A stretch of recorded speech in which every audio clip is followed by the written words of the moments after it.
I know that every survivor of narcissistic abuse out there would say, "Ugh, I wish I had honored this quote many years ago. I wish I had believed it when they showed me their behavior the first time." But it's hard to do that. It's hard to do in a world that's very obsessed with enabling. It's hard when these are patterns that have been tracking us since we were in childhood.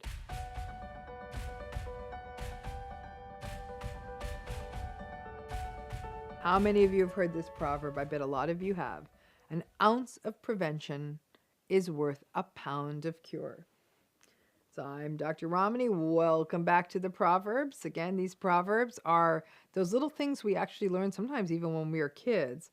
Little did we know that they would often have so much importance when we were trying to understand the difficult, toxic relationships in our lives. And please don't forget to give this video a thumbs up if you find it helpful. And please also, because I am loving all the emails we get and comments we get, keep sending the proverbs that teach us about narcissistic abuse. Many of these proverbs that many of you have sent in from all over the world have been addressed in these videos. Now, in 1737, Benjamin Franklin shared this proverb to remind the residents of Philadelphia to be very aware, be wary of the fire danger, and protect their homes. This was obviously all happening well before smoke detectors and homes were close together, so a fire in one would just go very quickly to many homes. Well, obviously Ben did not know that he was also giving some sage relationship advice, especially for narcissistic relationships. Now, here's the deal. In all of your narcissistic relationships, every one of you watching this, you saw the red flags. Most of you saw them in the first few weeks. We all see them. So, if we were listening there to good old Ben Franklin, we would have run away, but we didn't. So drop a comment. How did you look past or justify the red flags you saw? Because we all do it. What were some of the things that kind of kept you stuck? Now that there's so many reasons, when we see those early red flags, different things happen. Some people justify them. They'll say things like, "Oh, I can't take what they're taking. I can't take that seriously. They're just nervous. That's why they said that." Or they have a busy job and they were just distracted. Some people give narcissistic folks the benefit of the doubt. Some people are so enraptured by the love bombing that they want it to be real. So they ignore the red flags, or there's denial. Some people are lonely and they're just grateful to have someone to spend time with. Some people like the feeling of being wanted, of being desired, and narcissistic people are so good at leaving people feeling chosen and desired, especially for the first few weeks or months. Some folks are just curious, and it's like a horror film, when they keep walking down the dark corridor or path, even when the audience is thinking, "What are you doing? Get out of there. Don't walk down there. Don't go in that door," right? Some folks devalue themselves and may believe maybe this is as good as it gets. Or they may fall back into other proverbs like beggars can't be choosers, or they feel a sort of biological clock pressure, or things like, "Oh, all my friends are getting married," kind of pressure. Some people file it under another issue. Like they'll say things like, they're only like this when they drink. And in some cases, some people don't know that the red flags are red flags. We all do these things.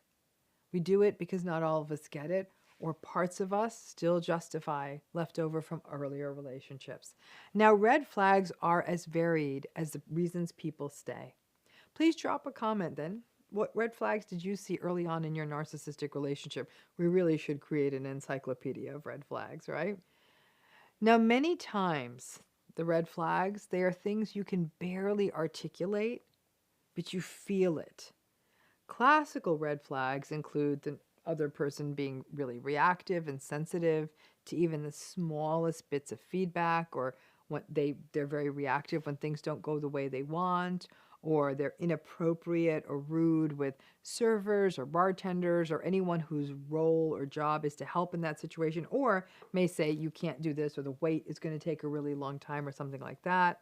Other red flags are being dismissive when you speak, making cold or harsh jokes or comments that make you uncomfortable, and keep doing it despite you sharing or showing your discomfort, constantly speaking poorly about other people, consistently interrupting you while you speak, and never noticing or apologizing or catching themselves, being disinterested when you speak, but are very animated when they talk about themselves. You'll see triangulating, lots of talking about past relationships, comparing you to other people. It's a very common red flag. The ounce of prevention is to pay attention to those red flags.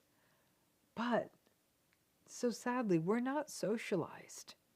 We're not taught to pay attention to red flags, are we? So even if you find it in yourself to trust your instincts and to recognize red flags as red flags, too often the enablers will sweep in and say, oh, you're being too extreme. You're being too intolerant. Your standards are too high and unrealistic. And people will hear that and say that will often lead people to conveniently soften or downright ignore the red flags and, in fact, to blame themselves. Obviously, the best antidote to narcissistic abuse is to not get into the relationships in the first place. But that doesn't help if you're already in them. However, any narcissistic relationship is a teacher, a harsh teacher, but a teacher, and a teacher that these relationships and the harm that they do is real. It's damaging. It doesn't really change. And you know what the territory is. Just like those Philadelphians that Franklin was trying to fireproof, it's similar here. You're going to get burned, and this isn't going to change. So what are some of the so-called ounces of prevention that any of us could bring into a new narcissistic relationship? First, pay attention to the red flags. I have almost never heard anyone say, I saw lots of red flags and stuck it out, and then it was fine.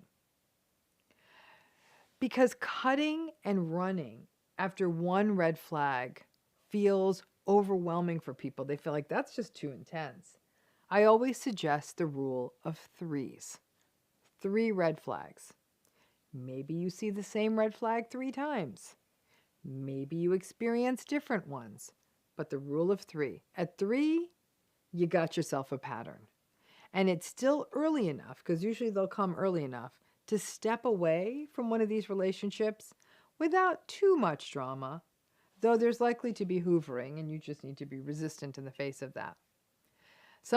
Way back when I was in graduate school, someone once said to me, the first time something happens, it happens. Don't think much of it. The second time something happens, maybe it's a coincidence, but look alive. The third time something happens, it's a pattern. So accept it or get out. So remind yourself of the past narcissistic relationships you have been in and how those didn't change at all, right? Those patterns didn't change at all. Reminders of the ones that you have been through can be a reminder of laying down firm and tall boundaries swiftly in all new relationships. Write those early red flags down. Euphoric recall is a thing. And in the early days when love bombing is fresh and we still have hope, it's easy for us to forget those red flags. You got to write stuff down because seeing it in front of you can serve as that ounce of prevention. Tell someone what's happening. Talking out loud often makes us more accountable to ourselves. Tell a trusted friend or a therapist. Please don't tell your enabler friends, but tell someone who can hear it and is willing to call a red flag a red flag. Be good and be okay with your own life. Lots of people get swept into narcissistic relationships because they're not comfortable with their own company. It's almost like you don't understand how great your company is. not good with where they are in life, or they're in a transition between things, or they're unhappy in a job, or they're coming out of a relationship. Once you start to value time with yourself a lot, and you become comfortable with your solitude, you are really in a much better place to honestly discern and resist the red flags. You need to have support. The more isolated you are, the more at risk for a narcissistic relationship you are. Narcissistic relationships are dangerous echo chambers and can quickly morph and distort your reality. Having your people, having your safe spaces is crucial. And if those are being doubted or dismantled by the new narcissistic person in your life, well, that's about as big a red flag as you can see. Benjamin Franklin was trying to keep the fine houses of Philadelphia standing. I, Dr. Ramani, am trying to keep you standing. An ounce of prevention is about being aware of your vulnerabilities, of all of our vulnerabilities, of knowing what narcissism and high conflict relationships are about recognizing red flags and giving yourself permission to set a boundary and preserve yourself. So as always, please, if you can think of other proverbs that teach us to avoid narcissistic people, please, oh please, drop them in the comments below. As always, thank you so much for tuning in. Don't forget to subscribe to this channel. It really helps get this channel promoted and so other people can see it and learn from this. And as a last sort of parting piece I want to give you is, a lot of people might hear this and say, well, I didn't do the ounce of prevention. Maybe I'm to blame. You're not to blame.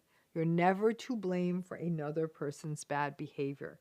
So many people just don't know, and that just not knowing is magnified by the places we've come from, where we were taught not to listen to our instincts, where we were taught not to listen to the red flags.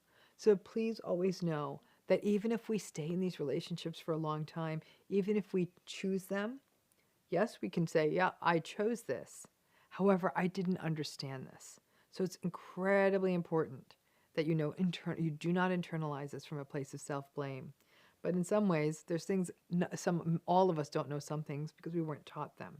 The goal in this channel is to teach you and also to elevate yourself. Say, this isn't my fault.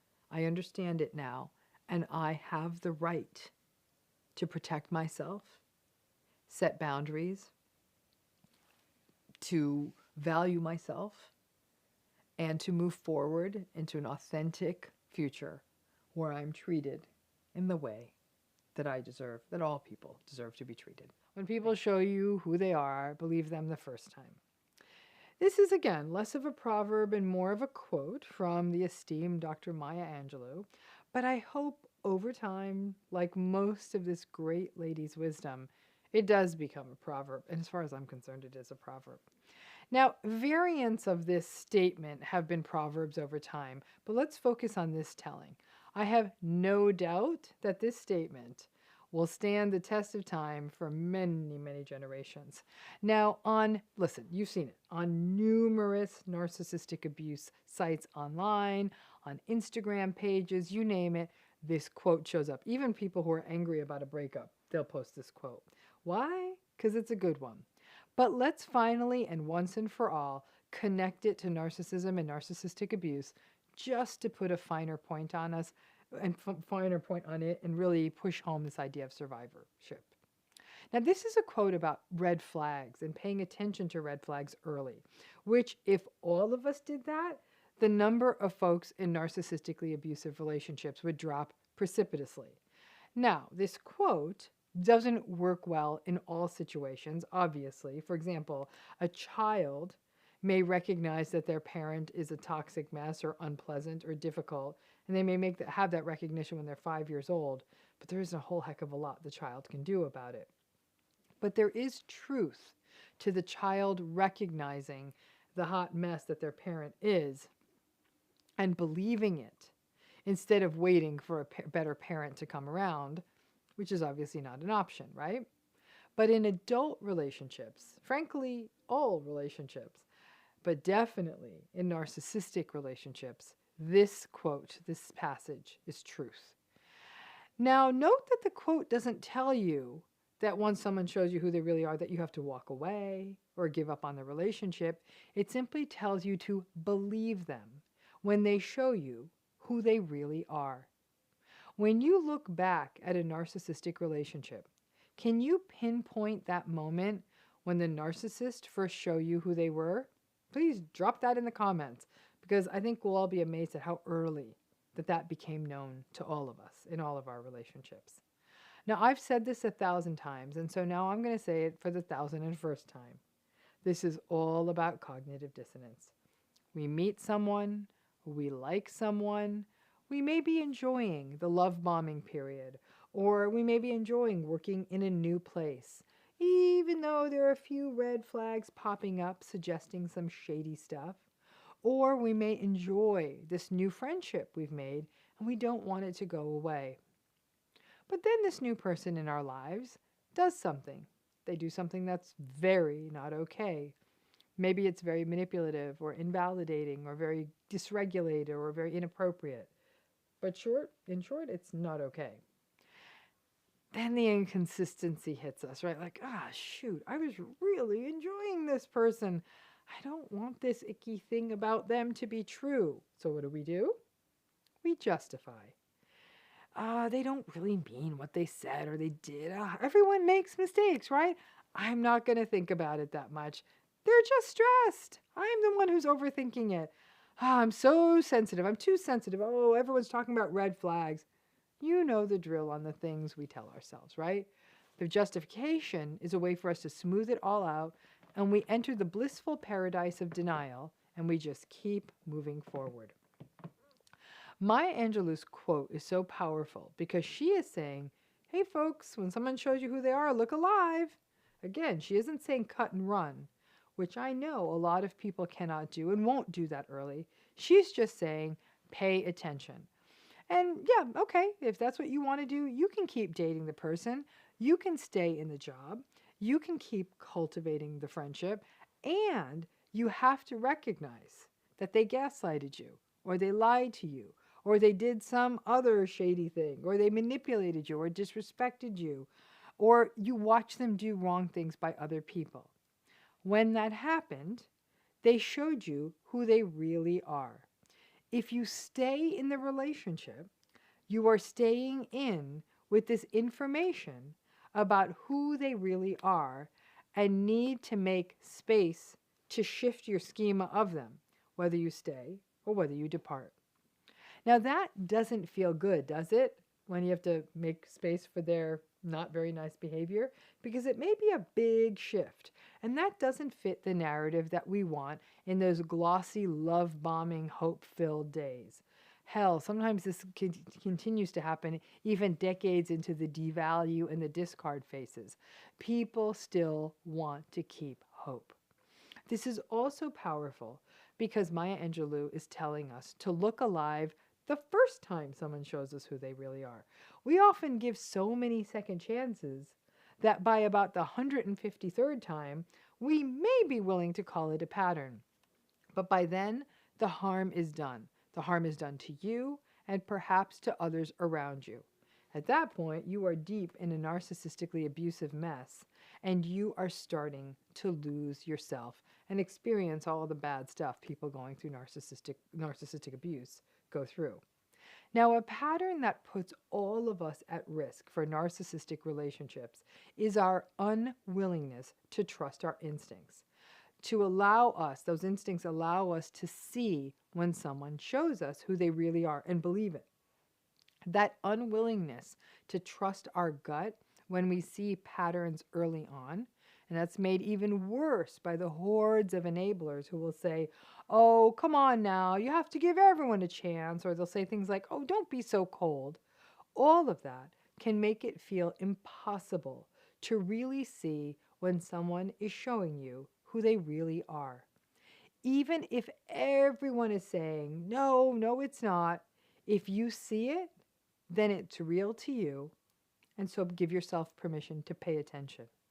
Let me know in the comments, can you think of a time early on in a relationship when you were starting to recognize the red flags and then an enabler stepped in and confused things further for you, telling you like, well, are you sure? Or maybe you should give them a chance. This proverb, Maya Angelou's proverb, I guess, um, is about trusting yourself. It's about not making excuses, and it's about heeding red flags. It's about not gaslighting yourself. It's a proverb that is simply about paying attention and filing information away, letting it inform us and make us more informed in how we interact with people. It's her absolutely brilliant way of pushing back on the mistakes we make because of the cognitive dissonance inherent in these relationships. I know that every survivor of narcissistic abuse out there would say, I wish I had honored this quote many years ago. I wish I had believed it when they showed me their behavior the first time. But it's hard to do that. It's hard to do in a world that's very obsessed with enabling. It's hard when these are patterns that have been tracking us since we were in childhood.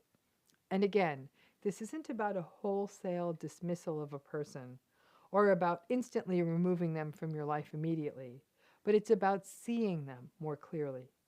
When they show themselves and who they are, and you believe them, then that may lead you to set and maintain better boundaries, to move more slowly in the relationship, to remain aware of patterns. And it may force you to take a little bit more time to develop trust in these relationships, may make you more wary, more careful, and all of that's good. People may try to manipulate this by saying, oh, you're so cynical, you're so judgmental, you're so untrusting. Let them call it what they want. You trusting yourself, taking things at your pace, and believing it when people truly show themselves to you, it's essential.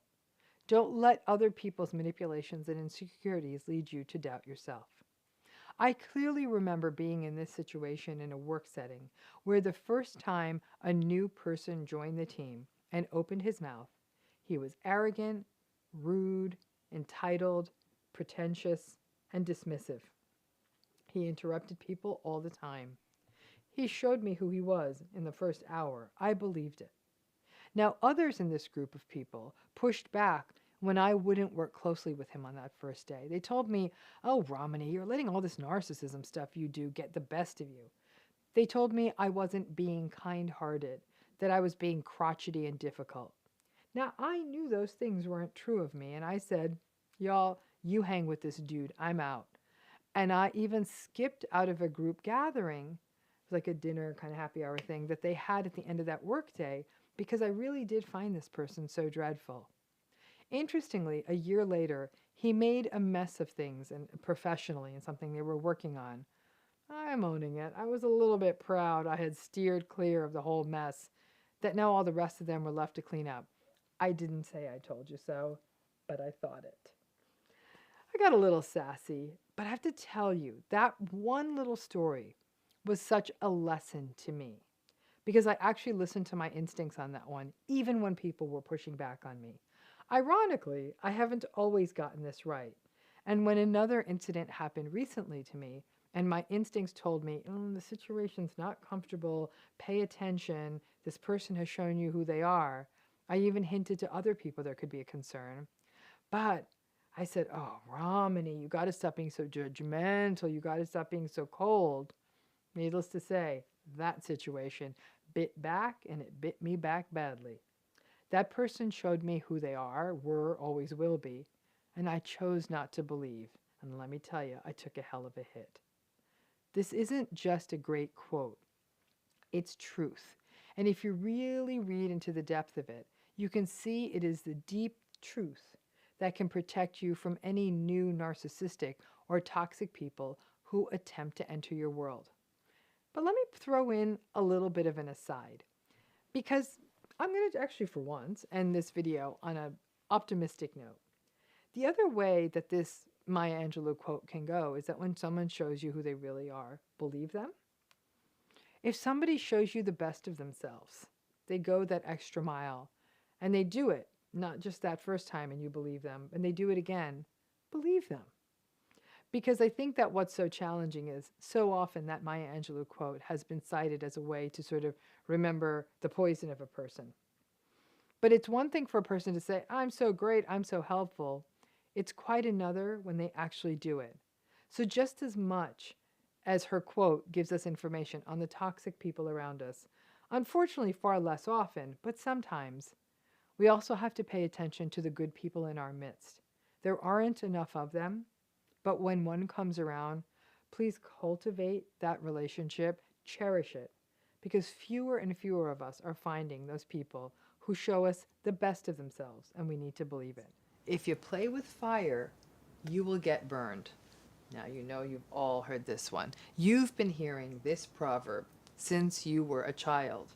Sometimes you would hear this proverb being used in a literal sense when you were a kid, maybe getting too close to fire, maybe you were a child, fooling with a campfire or a fireplace or a stove fire or a candle. They'd say, don't play with that fire, you're going to get burned. That's kind of obvious. The origin of this proverb is likely a riff from Proverbs in the Old Testament, but there is some suggestion that perhaps this might also relate to the mythical story of Prometheus.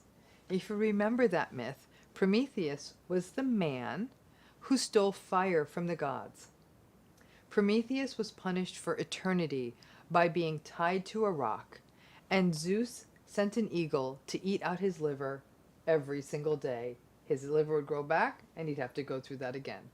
Ultimately, Prometheus was actually a hero to human beings while he was being punished by the gods, because it was Prometheus who was the one who was willing to take the risk to harness the gifts of the gods, such as fire, for the welfare of human beings. So he played with fire, he got burned, but I guess the rest of us winned out. Won out, not wind. And when it comes to narcissism, this is as clear as day, because this personality pattern, narcissism, is really fire in a relationship. The proverb itself is suggesting that if you play with fire, so there's something sort of voluntary implied here, you're the one who's choosing to play with the fire.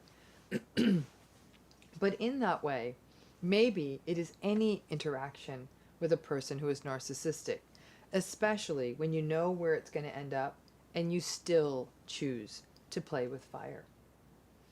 It takes people a while to get what this narcissistic pattern is. Some people spend 50 years in a marriage before they actually really get what this pattern is, and some people will go to their grave never figuring it out. Some people figure it out a few months after dating someone. There are people who grew up with this pattern, and it's going to take more than just a little bit of therapy and awareness in adulthood to reveal a narcissistic parent. And then there are the challenges of a parent seeing these narcissistic patterns in an adult child. Of course, this also happens in the workplace. We know that narcissistic patterns are very much a big issue in the workplace. And in that situation, you may just think you have a difficult boss, but it's not just about a difficult boss. It's about something much more insidious and toxic. The playing with fire part is the actual engaging with the narcissistic personalities in your life. And it's important to recognize that you will get burned if you play with this fire. So I guess the bigger question is, what does the burning look like? Well, the burning looks like manipulation, gaslighting, dismissiveness, minimization, mockery, deceit, rage, dehumanization, invalidation. The mistake of so many people in these relationships is that they keep trying to engage. They keep thinking, well, maybe if I say it this way, it'll be okay with them. Or maybe if I write my thoughts in a letter. Or maybe if I just try harder in the relationship. And people keep trying. In essence, they keep playing with fire, and they keep getting burned. Again, as would happen with the proverbial fire. And then there are, in fact, the other mistakes that people make in narcissistic relationships. defending yourself to a narcissistic person, explaining yourself to a narcissistic person. All of these just blow the flames higher. When a narcissistic relationship in your life is a higher stakes relationship, for example, your parent, your own child, your partner or spouse, a close friend, or a sibling, you do not want to believe that every time you engage, you will get burned. That's incredibly pessimistic. You want to believe that you can find the workaround and figure out the way to engage without getting burned. Like those people, you remember those people who can juggle fire? You want to think like you're that person who can juggle fire? Well, it's going to be hard. I bet those people get burned a lot too.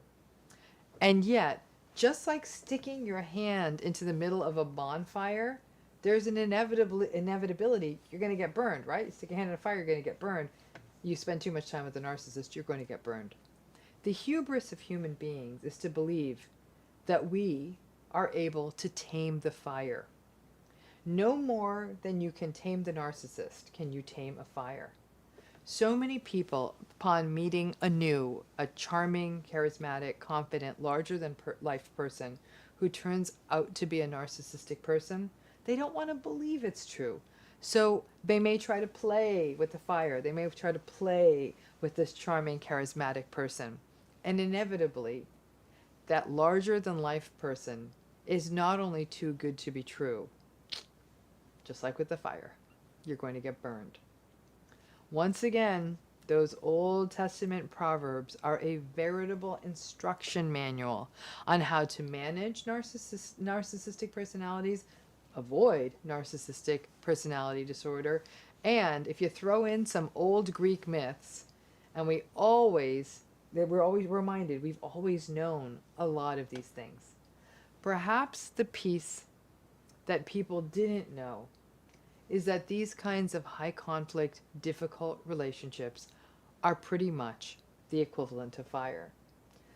I'm not so sure that the Old Testament people knew what narcissism was, but I do think they knew there was something about playing with fire.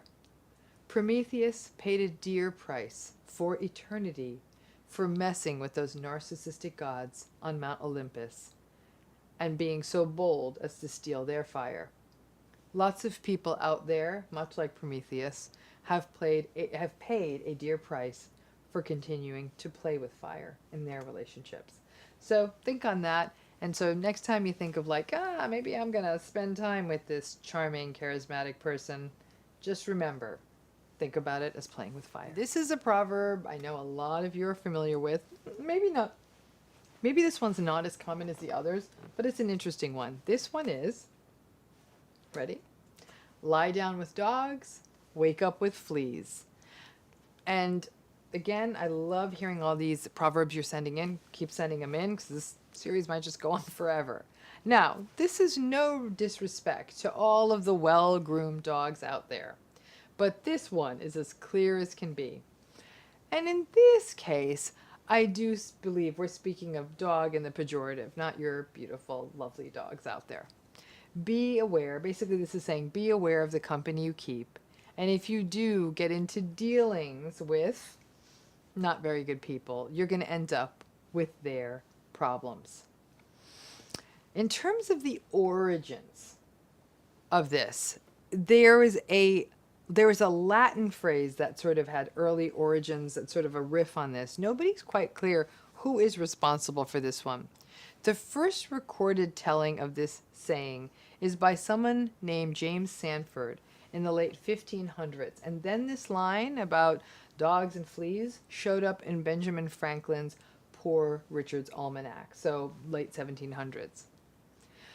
Well, you are already watching or listening to this, knowing where I'm going with this one, right? You know exactly where Lie Down with Dogs, Wake Up with Fleas is going when it comes to narcissism. If you are going to get too deep into a relationship with a narcissistic person, you run the risk of inheriting their problems and perhaps even their problematic patterns. This proverb really relates to something that more than a few long-term survivors of narcissistic abuse have definitely experienced.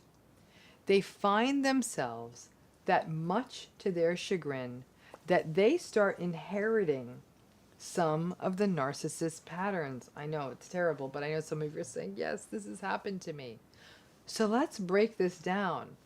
Is narcissism, like fleas, infectious?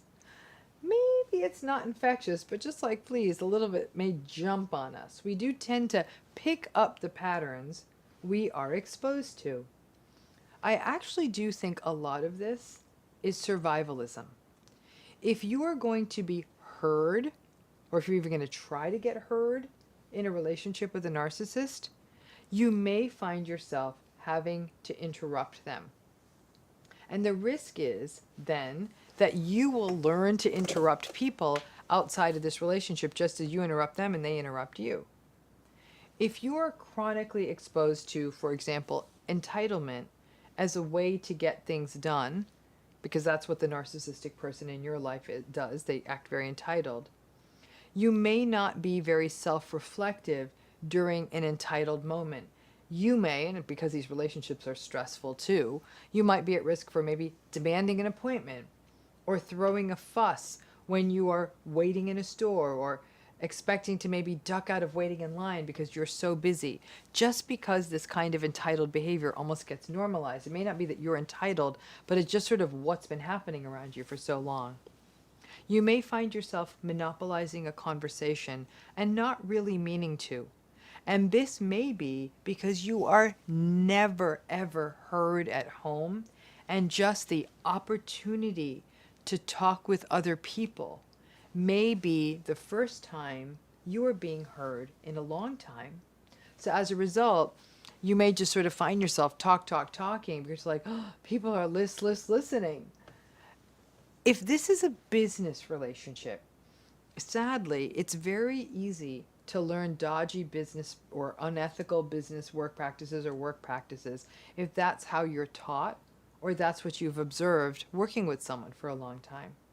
If you have a mentor or a boss who does things in a shady way, you may not even know that the stuff they're doing is shady and do it this way if it's just how you were taught or what you've always seen. And even if you do know the right way, enough time spent working in an ethically dodgy place can really acclimatize you to these patterns. More than a few clients with whom I have worked over the years have said that on top of the grief of the narcissistic relationship, which is sort of a standard feature, and the many losses and the shame, there's also this sort of compounded shame of recognizing that just by being in this relationship, you inherited some of the bad narcissistic habits. Please be kind to yourself, because it's not surprising. Any of us who've been exposed to this, we picked a little bit of it up. If you live with someone who eats a certain way, for example, you may start eating some similar foods, right? That happens, so we don't judge that. If you live with someone who might use a certain slang, you're going to pick up their slang. And given that picking up some of these habits may not only just be the slow indoctrination, frankly, of any relationship, when we start picking up the unhealthy patterns, like I said, it may be simple survival.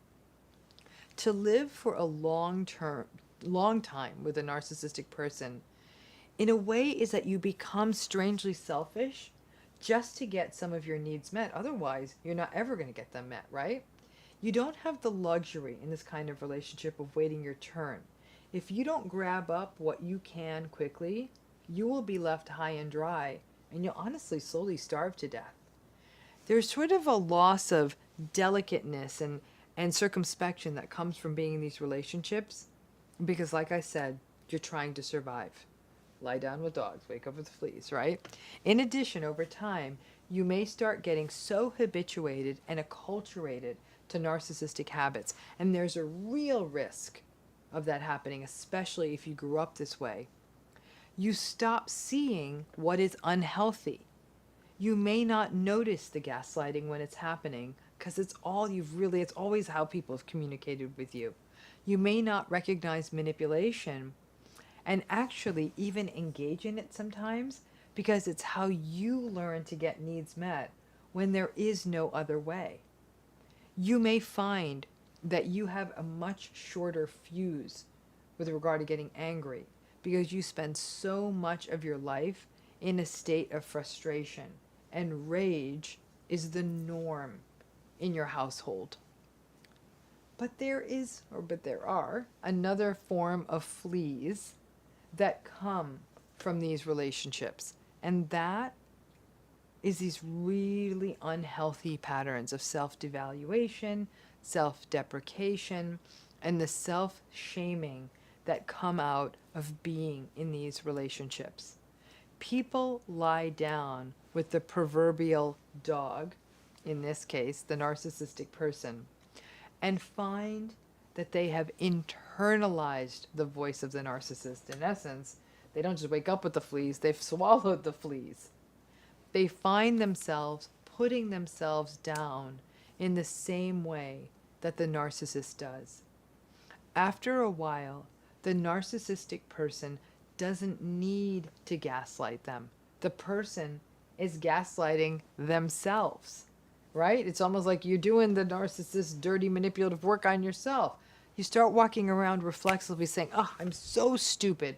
I know I never put things away the right way. That's why I can't find anything and nothing gets done around here. It's because I'm an idiot. So now you are doing the narcissistic person's work for them. You're just getting ahead of it and gaslighting yourself and devaluing yourself. You may blame yourself for what is happening in the relationship, which is very, very common for people in narcissistic relationships. I wasn't clear enough. I'm the one who's always tired. That's why I'm just not affectionate enough. I'm not showing them enough love. I know I can be very grumpy at the end of the day. And that fosters the dissonance and the stuckness that characterize these relationships. This self-devaluation is the ultimate set of fleas that come from these relationships. And this self-hating language will stick around long after the relationship is gone. Anyone who grew up like this, you know how long this self-devaluation language sticks around. These are the fleas you're never able to get rid of. This self-invalidating language is, like I said, exactly like fleas. Impossible to get rid of, no matter how many psychological baths you take. And to me, this is honestly the worst legacy of narcissistic relationships, that you hold on to those self-devaluing kinds of words, and you may pick up a few bad habits and really, really live the proverb that when you lie down with those darn dogs, you do wake up with fleas. Thanks again.